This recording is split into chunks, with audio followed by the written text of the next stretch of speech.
तो कैसे हैं आप लोग, उम्मीद करता हूँ अच्छे होंगे। तो हम लोग डी मॉर्गन्स लॉ पढ़ रहे थे क्लास 11th में। तो मैंने आपको 3 उसका प्रूफ बता दिया। मैंने आपको कहा था कि ये वाला प्रूफ खुद से करना।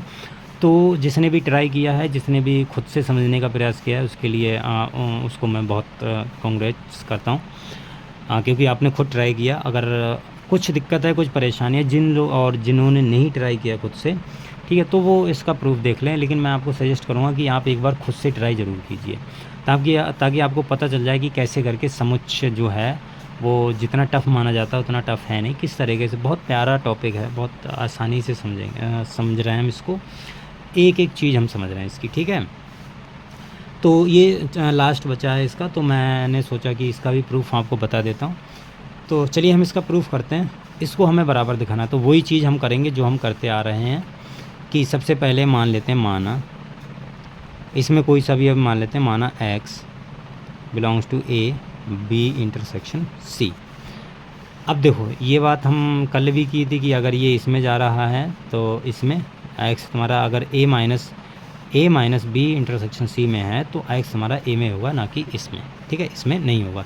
ये बात मैंने आपको बता दी थी और ये मैंने बहुत डिटेल से भी बता रखे हैं। अगर आपने नहीं देखें तो आप पहले देख लीजिए, ठीक है। मैं आपको आपसे रिक्वेस्ट करता हूँ, पहले आप देख लीजिए, आपके लिए फ़ायदे के लिए है वो, ठीक है। क्योंकि अगर आप नहीं देखेंगे तो आधी चीज़ समझ में नहीं आएगी। स्टेप बाय स्टेप एक एक लेक्चर देखिए, आपको एक एक चीज़ समझ में आएगी। तो यहाँ से देखो, मैं लिख सकता हूँ कि जो x है तुम्हारा वो a में है, और मैं क्यों लगा रहा हूँ वो भी मैंने आपको बता रखा है, और तुम्हारा b इंटरसेक्शन c में नहीं होगा, ठीक है। यानी x तुम्हारा a में है और, ठीक, और अब इंटरसेक्शन में नहीं है। तो अगर इंटरसेक्शन में नहीं है तो मैंने आपको कल बता रखा था कि अगर कोई चीज़ इंटरसेक्शन में नहीं आती है तो वो या तो पहले सेट में नहीं होगी या दूसरे सेट में नहीं होगी, या पहले सेट में नहीं होगी या दूसरे सेट में नहीं होगी, तभी इंटरसेक्शन में नहीं आई होगी। भाई अगर दोनों सेट में आ जाती, मतलब मान लो किसी एक सेट में होगी तो वो इंटरसेक्शन में नहीं आएगी ना। कोई सा भी अवयव है अगर एक समुच्चय में आ गया तो वो इंटरसेक्शन में नहीं आएगा, ठीक। तो यहाँ इंटरसेक्शन की जगह मैं या लगा रहा हूँ। वो क्यों लगा रहा हूँ वो मैंने आपको भी कल बता रखा है, कल वाली वीडियो में बहुत डिटेल से बताया मैंने, तो आप उसे देख लीजिए प्लीज़। तो x बिलोंग्स टू, ये इसमें भी नहीं होगा, या ये तुम्हारा इसमें नहीं होगा, ठीक है। पता है हमको कि अगर इंटरसेक्शन में नहीं है तो या तो b में नहीं होगा या c में नहीं होगा। अगर मान लो कि दोनों में ही नहीं होता, दोनों तो इंटरसेक्शन में बात ही ख़त्म है ना। लेकिन यहाँ पर x तुम्हारा इंटरसेक्शन में है ही नहीं, इंटरसेक्शन में नहीं है तो क्या पता इसमें हो इसमें ना हो, क्या पता इसमें हो इसमें ना हो। एक में भी हो गया तो तुम्हारा इंटरसेक्शन में नहीं आएगा, दोनों में होना चाहिए इंटरसेक्शन के लिए, ठीक है। तो यहाँ पर या क्यों लगाया मैंने वो आपको समझ में आ गया होगा। तो यहाँ पर देखो कि x बिलोंग्स टू a, और अब इसको अंदर मल्टीप्लाई कर दो, जैसे मैंने आपको कल बताया था कि कैसे करके इसको मल्टीप्लाई करना। ये और इसके साथ चलेगा, या लगाओ ये वाला, फिर इसको इसके साथ ले जाओ तो x बिलोंग्स टू a, और x does not belong to c, यानी x c में नहीं जा रहा है। क्लियर? अच्छा, अब x a में है और b में नहीं है। x a में है और b में नहीं, यानी a में है b में नहीं है। या x तुम्हारा a में है और c में नहीं है, तो x तुम्हारा a में है परंतु c में नहीं है, ठीक है। तो ये चीज़ आ गई। अब देखो, अब यहाँ पर या है तो ये भी चीज़ मैंने बता रखी कि ये तुम्हारा इसमें है इसमें नहीं, तो ये कैसे करके a माइनस बी में आ जाता है, ठीक है। कल का वीडियो बहुत ज़रूरी है देखना, आप उसे देख लीजिए पहले। तो देखो यहाँ पर या है, यहाँ पर यूनियन लगा दो तो a माइनस बी, और यहाँ पर a माइनस सी हो गया तुम्हारा, ठीक है। तो x तुम्हारा, ये तुम्हारा इसका समीकरण नंबर, अब तुम्हारा x हमने देखो, x हम इसमें मान के चले थे, इस वाले हमने इसमें पहुँचा दिया। तो यहाँ से क्लियर हो गया कि जो a माइनस बी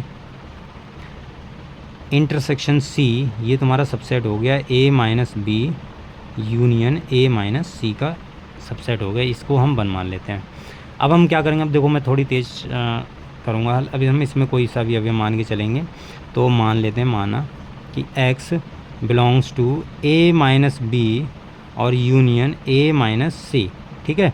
तो हम इसमें मान के चलेंगे, यानी x तुम्हारा देखो a में होगा, a माइनस बी में होगा, या तुम्हारा x ए माइनस सी में होगा। यूनियन का मतलब यही होता है। तो एक्स तुम्हारा यहाँ से देखो इस वाली समीकरण से पता चला कि एक्स तुम्हारा ए में होगा परंतु बी में नहीं होगा, तो बी में नहीं होगा। या यहाँ से पता चल रहा है कि एक्स तुम्हारा ए में तो है परंतु बी में नहीं है, तो एक्स तुम्हारा सी में नहीं होगा। ठीक है, ये चीज़ समझ में आ गई। अच्छा, ये वाली चीज़ समझ में आ गई। तो अब इसको देखो, ए को बाहर निकाल लो, तो एक्स तुम्हारा ए में है और भी देखो साथ में आ जाएगा, तो लेकिन एक्स तुम्हारा बी में भी नहीं है और या तुम्हारा एक्स तुम्हारा सी में भी नहीं है। तो जब ये सी में नहीं है तो इसका मतलब है कि एक्स तुम्हारा इनके इंटरसेक्शन में तो बिल्कुल भी नहीं होगा। ठीक, वही चीज़ पुरानी करते चले जाना है कि कैसे करके रिवर्स कर दिया है हमने। ठीक है, तो बस यहाँ से क्या तो एक्स तुम्हारा है वो ए माइनस बी इंटरसेक्शन सी में चला जाएगा। अब यहाँ से देखो, यहाँ से जो A minus B union A minus C वो तुम्हारा इसका सबसेट बन गया।